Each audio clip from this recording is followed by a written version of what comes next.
13ই জানুয়ারি আসছে কোন এক বড় সুযোগ। শিবকে অবশ্যই কোন কথা বললে 2025 খুব ভালো কাটবে। যদি কোনো বিপদ আসার থাকে তাহলে সেটাও কেটে যাবে। এই সব কিছুই আজকে জানতে পারবেন এই ভিডিওটির মাধ্যমে। নমস্কার বন্ধুরা, রাখি অফিসিয়াল চ্যানেলে আপনাদের সকলকে জানাই অনেক স্বাগত। আশা করি ঈশ্বরের কৃপায় আপনারা সকলেই ভালো আছেন এবং সুস্থ আছেন। বন্ধুরা, 13ই জানুয়ারিতে কুম্ভ মেলায় কোন মহাযোগ যার জন্য সকলের কল্যাণ হবে? শিবকে ওই দিনে কোন কথা বললে তার আশীর্বাদ পাওয়া যাবে?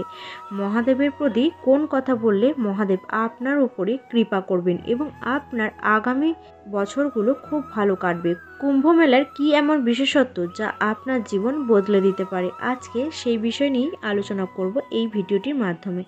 তবে বিষয়টি নিয়ে বিস্তারিতভাবে জানার আগে আপনারা যারা এই চ্যানেলে নতুন আছেন তারা অবশ্যই চ্যানেলটিকে সাবস্ক্রাইব করুন এবং বেল বাটন প্রেস করুন এরকম আরও নতুন ভিডিওর নোটিফিকেশন পেতে। ভিডিওটি দেখে ভালো লাগলে অবশ্যই লাইক করবেন এবং সবাইকে শেয়ার করতে একদমই ভুলবেন না।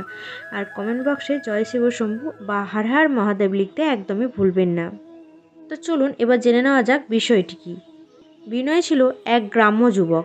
তার বয়স 25 বছর আর সে সদ্য কলেজ থেকে স্নাতক সম্পন্ন করেছে। বিনয়ের পরিবার ছিল একেবারে সাধারণ। তার বাবা একজন কৃষক আর মা গৃহিণী। বিনয়ের নিজের পড়াশোনা শেষ করার পর একটা ভালো চাকরি খুঁজছিল, কিন্তু ভাগ্য যেন তার সঙ্গে খেলছিল। প্রতিদিন ইন্টারভিউতে সে ব্যর্থ হচ্ছিল। বিনয়ের একটাই অবলম্বন ছিল তার ভগবান শিবের প্রতি গভীর বিশ্বাস। সে ছোটবেলা থেকেই শিব ভক্ত ছিল। তার মনে সবসময় প্রশ্ন ঘুরত, শিব কি সত্যিই আমার কথা শুনবে? আমি তো এমন কিছু বড় কাজ করিনি যে উনি আমার দিকে তাকাবেন। একদিন বিনয় গ্রামের মন্দিরে গেল। সেখানে এক সাধু পূজা শেষে এক বড় সমাবেশে কুম্ভমেলার মাহাত্ম্য নিয়ে কথা বলছিল। তিনি বলেন, 13ই জানুয়ারি 2025 এই সময় গঙ্গা যমুনা সরস্বতী মিলনস্থলে স্নান করলে জীবনের সমস্ত পাপ ধুয়ে যায়। আর এই মেলা জীবনের মোক্ষ অর্জনের একটি বিশেষ সময়। বিনয় বিস্মিত হয়ে ভাবল, আমি কি এই সুযোগটা নিতে পারি? আমি কি শিবের কাছ থেকে আশীর্বাদ পেতে পারি? সাধু বাবা আরও বললেন, এই সময়ে ভগবান শিবের স্মরণ করলে এবং নিষ্ঠা ভরে তার একটি মন্ত্র জপ করলে জীবনের সকল বাধা দূর হয়। শিব ভক্তদের প্রতি সদয় হন। বিনয় কথা শুনে মনে মনে সাহস পেল। সে ভাবল, আমার তো হারানোর কিছু নেই। শিবের আশ্রয়ে গিয়ে আমি নিজেকে উৎসর্গ করব। একজন ভক্ত জিজ্ঞেস করলেন, কেউ যদি কুম্ভমেলায় যেতে না পারে তাহলে সে কি করবে? তখন সে সাধু বলল যে কুম্ভমেলায় যেতে নাও পারে তাহলে সে যদি কুম্ভমেলার সময় এক মনে ভগবান শিবকে স্মরণ করে এবং ভগবান শিবের মন্ত্রটি জপ করে তাহলে তার সকল বিপদ দূর হয়ে যাবে এবং ভগবান শিব তার দিকে তাকাবে। বিনয় কথা শুনে মনে সাহস পেল। সে ভাবল, আমার তো হারানোর কিছু নেই। শিবের আশ্রয়ে গিয়ে নিজেকে উৎসর্গ করব। সেদিন বিকেলে বিনয় সাহস করে সাধু বাবার কাছে গেল। বিনয়ের চোখে একরাশ আশা ছিল। সেই সাধু বাবা বিনয়ের মাথায় হাত রেখে আশীর্বাদ করলো। বিনয় বলল, বাবা, আমি খুব সাধারণ মানুষ। আমি জীবনে কোনো বড় সাফল্য পাইনি, কিন্তু আমি যদি মেলায় নাও যেতে পারি তাও কি উপায়ে আমি শিবকে প্রসন্ন করতে পারবো?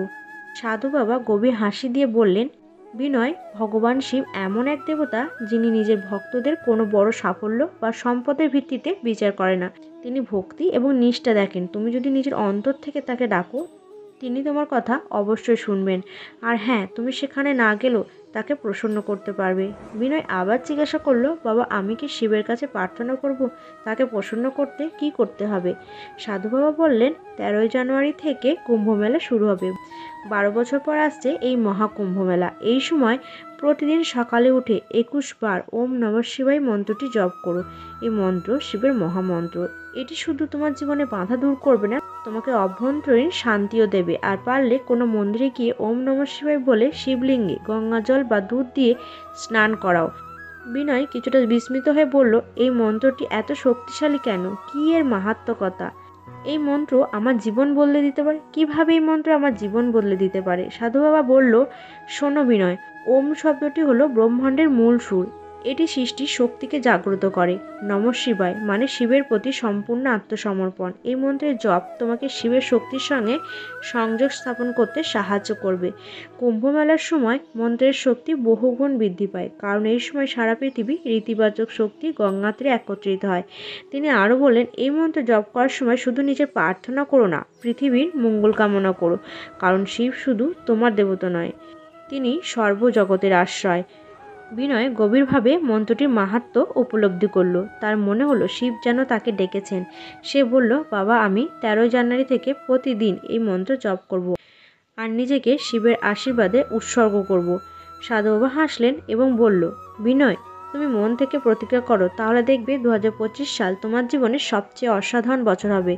13 জানুয়ারি থেকে শুরু হওয়া কুম্ভমেলা শুধু একটি ধর্মীয় অনুষ্ঠান নয়, এটি জীবনের মুখ্য অর্জনের, আত্মশুদ্ধির এবং নতুন জীবনের শুরুর এক বিশেষ সুযোগ। প্রতিদিন সকালে ওম নমঃ শিবায় মন্ত্রটি জপ করবে, জীবনের সমস্ত বাধা দূর হবে এবং অন্তর শান্তি পাবে। আপনারাও এই পবিত্র কুম্ভমেলার সময় ভগবান শিবকে স্মরণ করে মন্ত্রটি জপ করুন এবং নিজের জীবনের শুভ পরিবর্তন দেখুন। ভগবান শিবের আশীর্বাদে হয়তো আপনার জীবনেও নতুন আলো আসবে।